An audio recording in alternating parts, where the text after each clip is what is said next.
Hi guys, ഹെഡ്ഫോണിൻ്റെ കുരുക്കഴിക്കുന്നത് നിങ്ങൾക്കൊരു ദേഷ്യം വരുന്ന കാര്യമാണെങ്കിൽ അതിനൊരു സൊല്യൂഷനുമായിട്ടാണ് ഞാനിന്ന് വന്നേക്കുന്നത്. എന്താണെന്നല്ലേ, ആപ്പിൾ എയർപോഡ്സ് ജനറേഷൻ 2.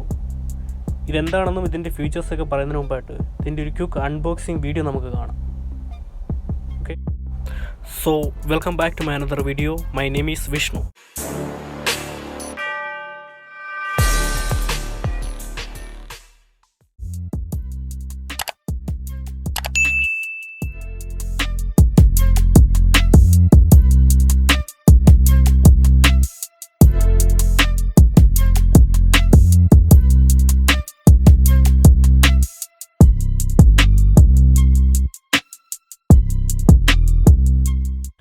നിങ്ങൾ ആരെങ്കിലും വിചാരിക്കുന്നുണ്ടായിരിക്കും ഞാൻ എന്തിനാണ് ഇപ്പോൾ ഇങ്ങനെ ഒരു അൺബോക്സിങ് വീഡിയോ ചെയ്യുന്നത്.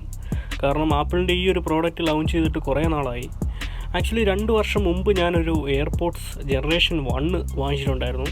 പക്ഷെ അതെൻ്റെ കയ്യിൽ നിന്ന് മിസ്സായിപ്പോയി. അതിൻ്റെ റൈറ്റും ലെഫ്റ്റും എൻ്റെ കയ്യിൽ നിന്ന് മിസ്സായിപ്പോയി. അപ്പോൾ അത് കഴിഞ്ഞപ്പോൾ എനിക്കിത് ഒരെണ്ണം വാങ്ങിക്കണമെന്ന് ഒരു ആഗ്രഹമായി. അങ്ങനെ വാങ്ങിച്ചതാണ്.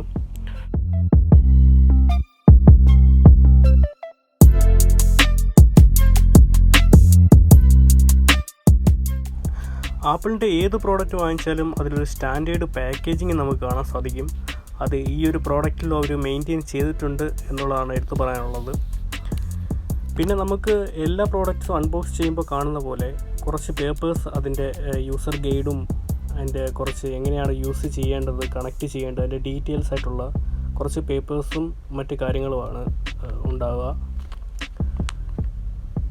അത് മറ്റു കഴിഞ്ഞാൽ ഒരു പ്ലാസ്റ്റിക് കേസാണ് കാണുന്നത്. ഇതിനകത്താണ് നമ്മുടെ ഹെഡ്ഫോൺ ഉള്ളത്. നമുക്ക് ഈ സ്റ്റിക്കർ ഒന്ന് റിമൂവ് ചെയ്ത് നോക്കാം.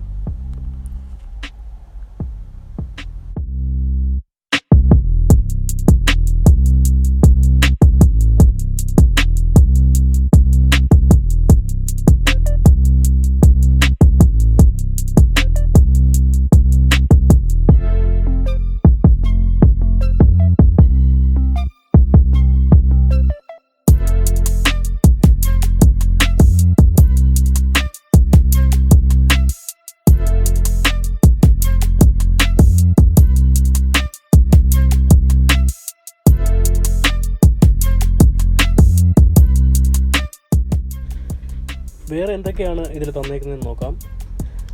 ഇതിലൊരു ലൈറ്റനിങ് കേബിൾ കൂടി നൽകിയിട്ടുണ്ട്. പിന്നെ നമുക്കിത് എങ്ങനെയാണ് ഐഫോണിലേക്ക് കണക്റ്റ് ചെയ്യുന്നതെന്ന് നോക്കാം. അതിനുള്ള യൂസർ ഗൈഡാണ് ഇവിടെ തന്നിരിക്കുന്നത്. എങ്ങനെ കണക്ട് ചെയ്യാം, അതിൻ്റെ ഡീറ്റെയിൽസ് ആയിട്ടുള്ള കാര്യങ്ങൾ ഇവിടെ കൊടുത്തിട്ടുണ്ട്. ഇതിൻ്റെ എടുത്തു പറയേണ്ട ഒരു അഡ്വാൻറ്റേജ് എന്ന് പറഞ്ഞാൽ ഇത് ഈസി ആയിട്ട് ആൻഡ്രോയിഡ് ഫോണിലും കണക്റ്റ് ചെയ്യാൻ കഴിയുമെന്നുള്ളതാണ്. ആപ്പിൾ എല്ലാ കാര്യങ്ങൾക്കും ലിമിറ്റ് ചെയ്യാറുണ്ട്. എന്നാൽ പോലും എയർപോഡ്സിൻ്റെ കാര്യത്തിൽ അവരത് ലിമിറ്റേഷൻ വരുത്തിയിട്ടില്ല. അതെന്തായാലും ഒരു നല്ല അഡ്വാൻറ്റേജ് ആയിട്ടാണ് എനിക്ക് തോന്നിയത്.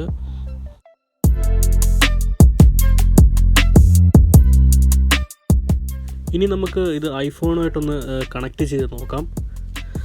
ഇത് കണക്റ്റ് ചെയ്യാൻ വേറെ ഒന്നും ചെയ്യേണ്ടതില്ല. ഫോണിൻ്റെ അടുത്തായിട്ട് ഈ എയർപോഡ്സ് ഒന്ന് കൊണ്ടുവരിക, ബ്ലൂടൂത്ത് ഒന്ന് ഓണാക്കുക. അതിനുശേഷം ഇതിൻ്റെ ലിഡൊന്ന് ഓപ്പൺ ചെയ്യുക. അപ്പോൾ നമ്മുടെ ഫോണിലത് വിസിബിളായിട്ട് വരും. ഐഫോൺ ആണെങ്കിൽ അത് വിസിബിളായിട്ട് വരും.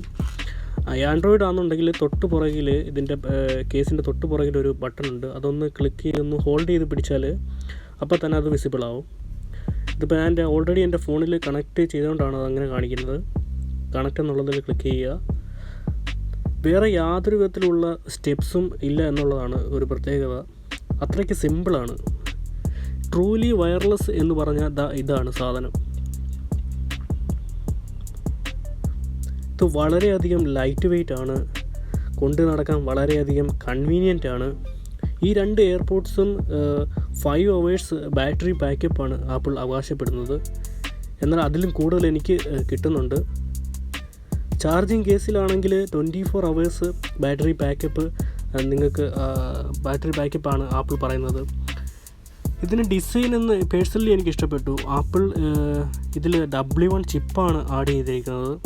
അതായത് ഡിവൈസുമായിട്ടുള്ള കണക്ഷൻ വളരെ എളുപ്പത്തിൽ ആക്കാൻ വേണ്ടി പിന്നെ ഇതിൽ ഇൻഫ്രാറെഡ് സെൻസേഴ്സ് ഉണ്ട്. അതായത് നമ്മൾ ഇത് ചെവിയിൽ വെക്കുമ്പോൾ ഇതിനറിയാൻ സാധിക്കും എയർപോഡ്സ് ചെവിയിലാണോ അല്ലയോ എന്നുള്ളത്.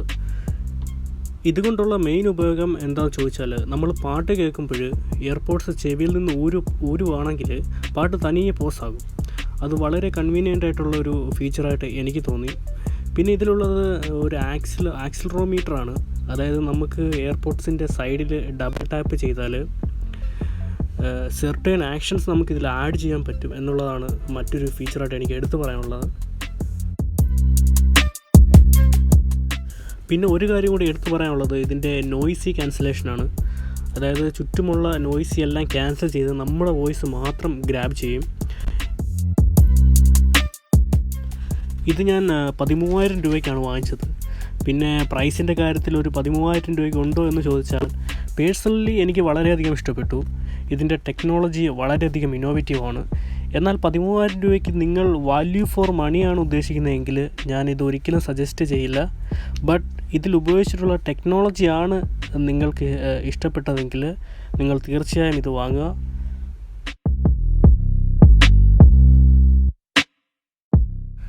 ഇതാണ് ഞാൻ വീഡിയോയുടെ തുടക്കം പറഞ്ഞ ആദ്യം ഞാൻ 2 വർഷം മുമ്പ് വാങ്ങിച്ച ഒരു എയർപോഡ്സ് ജനറേഷൻ 1ൻ്റെ കാര്യം.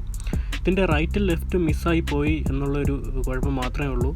ഇപ്പോഴും അതിൻ്റെ ബാറ്ററിക്കൊന്നും ഒരു കുഴപ്പമില്ല, നല്ല ഇതായിട്ട് വർക്ക് ചെയ്യുന്നുണ്ട്.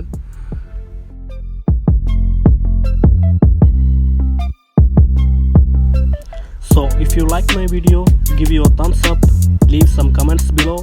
If you not subscribe my channel and hit the bell for more videos. I will see you on next video. Peace out.